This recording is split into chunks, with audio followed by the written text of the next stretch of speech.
Assalamualaikum warahmatullahi wabarakatuh. Waalaikumsalam warahmatullahi wabarakatuh. Selamat siang semuanya. Siang, Bu. Bagaimana kabar hari ini? Sehat? Sehat. Alhamdulillah. Oke, baik. Sebelum kita melanjutkan pembelajaran hari ini, terlebih dahulu kita berdoa. Baik, ketua kelas, silakan pimpin doanya. Bismillahirrahmanirrahim. Amin. Hadir semua hari ini? Ya, ada. Oh, ya udah, berarti Bu absen aja ya. Laura, Ibu. Cugini, Sakit. Oh, sakit. Ramazani, Ibu. berarti ramai yang hadir ya? Ya, Bu. Oke.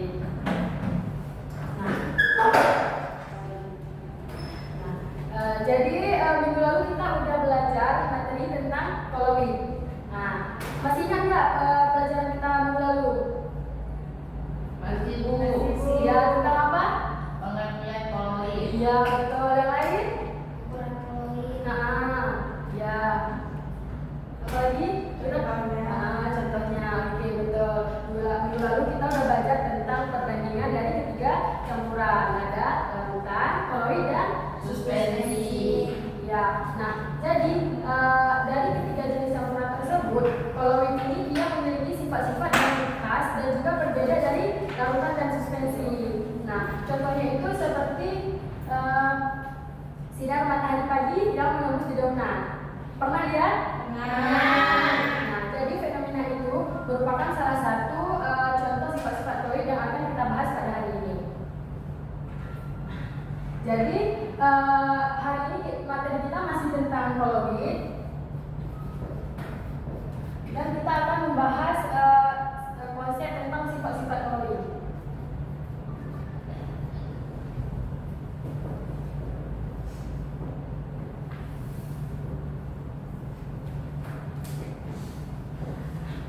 Jadi tujuan pembelajaran kita hari ini yang pertama untuk memahami sifat-sifat koloid, berbagai sifat-sifat koloid, serta memahami contoh penerapannya dalam kehidupan sehari-hari.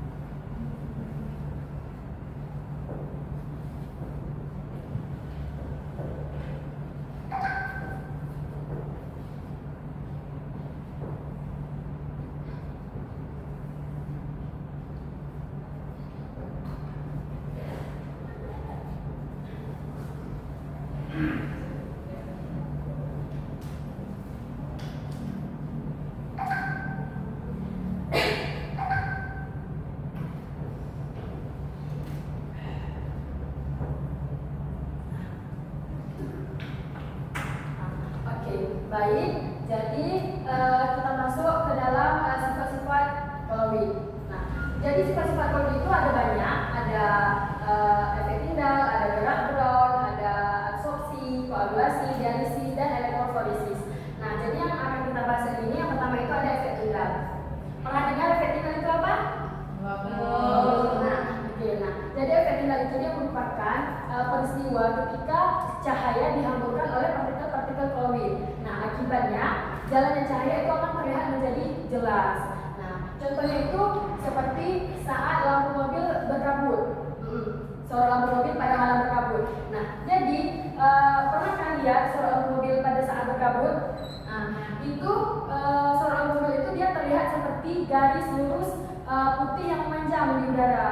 Nah, itu terjadi karena cahaya lampu tersebut dia mengenai dengan partikel-partikel kabut yang dimana partikel kabut tersebut dia termasuk ke dalam ukuran koloid. Nah, jadi jadi partikel kabut tersebutlah yang menghamburkan cahaya lampu tersebut sehingga cahaya lampu mobil pada malam berkabut itu akan terlihat oleh mata kita. Nah, misalkan ada berkabut, biasanya kita nggak akan nampak tuh cahaya mobil, cahaya lurus kayak gitu dia. Selanjutnya juga contoh seperti yang kita bahas di awal tadi, sinar matahari pada dedaunan. Nah, misalnya kan ada pohon yang gede itu. Nah, jadi ketika cahaya matahari masuk ke sela-sela dedaunan, itu akan terlihat garis-garis cahayanya. Seperti di contoh, akan terlihat garis-garis cahaya. Nah, itu terjadi karena di udara itu terdapat partikel-partikel seperti debu, uap air, kemudian juga ada kabel halus. Nah, jadi karena dari partikel tersebutlah yang menghamburkan cahaya sehingga jalannya cahaya matahari itu terlihat oleh mata kita. Oke, selanjutnya yang kedua itu ada gerak brown. Pernah dengar gerak brown itu apa? Belum. Nah, oke, gerak brown itu adalah gerak acak ataupun zigzag yang dilakukan oleh partikel-partikel klorid. Nah, gerakan ini juga terjadi karena partikel klorid terus-menerus menumbuk dengan partikel medium berdispersinya, sehingga karena adanya tumbukan tersebut, partikel klorid akan bergerak ke segala arah secara tidak beraturan. Nah, contohnya ini juga seperti pada debu yang terlihat bergerak acak saat terkena cahaya matahari di dalam ruangan. Nah, ini juga sering terjadi di kehidupan kita. Biasanya kalau pagi-pagi kita buka jendela dan cahaya matahari masuk, itu kan nampak kan debu-debu kayak ada bertebangan. Pernah lihat? Nah, itulah merupakan contoh dari gerak brown, di mana di udara tersebut terdapat partikel debu yang terus bertumbukan sehingga dia terlihat bergerak acak secara sendiri. Oke, selanjutnya itu ada adsorpsi. Nah, jadi adsorpsi ini adalah peristiwa menempelnya ion, molekul ataupun zat lain pada permukaan partikel klorid. Nah, ini terjadi karena permukaan klorid yang memiliki daya tarik yang sangat kuat sehingga zat menempel akan tertahan di sana. Nah, ini contohnya juga seperti penjernihan air, kemudian pada pemulihan gula, obat karbon aktif, pewarnaan tekstil dan masker gas. Nah, ini juga ada terjadi pada kehidupan kita. Contohnya, misalnya kita duduk nih di kalangan orang yang merokok. Nah, jadi lama-kelamaan baju kita akan berbau rokok kan? Ya.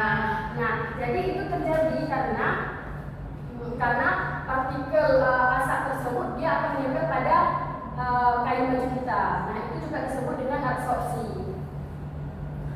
Baik, sampai di sini ada yang ingin ditanyakan?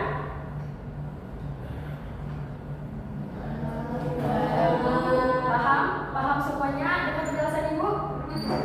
Bu, saya mau bertanya, Bu. Ya, baik, Zainab.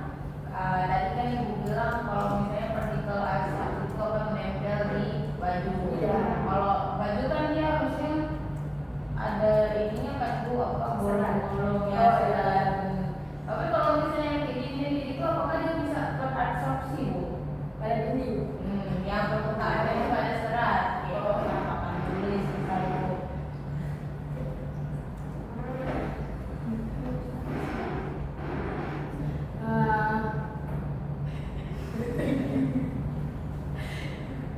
Minggu depan akan dijawab.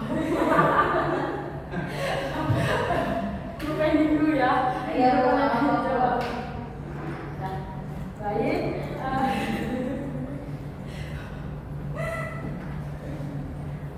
Oke, jadi ada yang bisa menyimpulkan dari pembelajaran kita hari ini? Ada?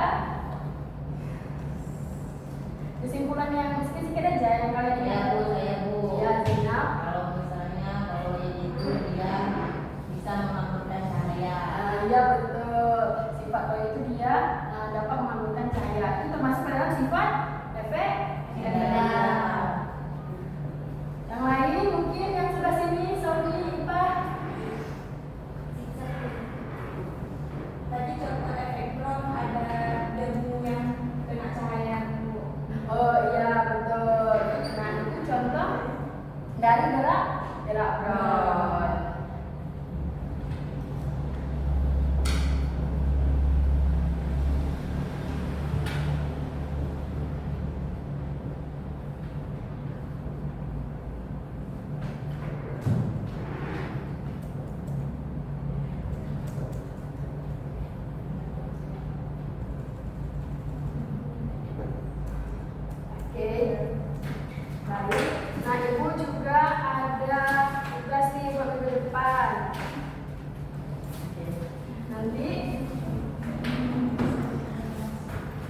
dioper ya ke belakang.